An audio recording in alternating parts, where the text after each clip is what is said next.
It was incredible. Probably the second most special moment of my life behind marrying my wife Jackie. It was you just like you don't know what to expect, and it's just like a wave of emotion that hits you.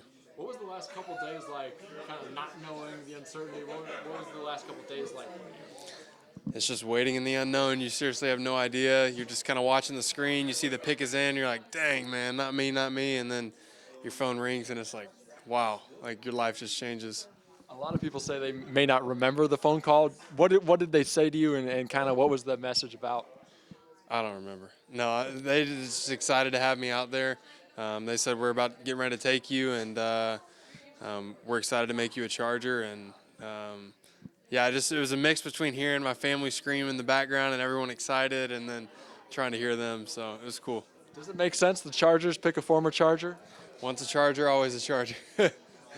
Obviously, day one they picked Tillery. You know a lot about him. You went to school with him. Kind of how will that help you, having a guy that's so familiar with you and you're so familiar with him? I mean, I played behind him all this past year, and I assume I'll continue to play behind him as we move forward. So it definitely helps having another teammate out there. Isaac Rochelle's out there as well. So I'm excited to see those guys and get to work. What do you know about the LA Chargers thus far? Well, I know they're on the brink, man. They're in the playoffs last year and take a tough loss, but they're on the brink, and I know they want to win the Super Bowl, and I know Philip Rivers really wants to win the Super Bowl as, he kind of comes to the close of his career, and so he's a great player, and excited to learn from his leadership and take this thing to the next level. I know your high school career and your college career, you put in the work. You're not like you're not going to put in the work here with the Chargers. What do you need to do to make an impact at the NFL level? I think just continue to do what I've always done. I came in Notre Dame with a chip on my shoulder to contribute to the tradition and the history there and build upon that. And, it's the same as we go to L.A. and my wife and I, and we certainly look to make an impact both on the team and in the community.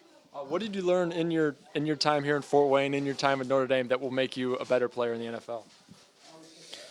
Man, that's a loaded question, Andy. I think there's a lot of stuff I learned at Notre Dame from a leadership perspective, in school, on the field, in my relationships, and so I think I came to Notre Dame. I think a high school boy, and I left a Notre Dame man, and there's a lot that goes behind that, and certainly I'll have to take it to another level here in LA. What was it like having it here in your home, the home you kind of grew up in? That's what we wanted to do.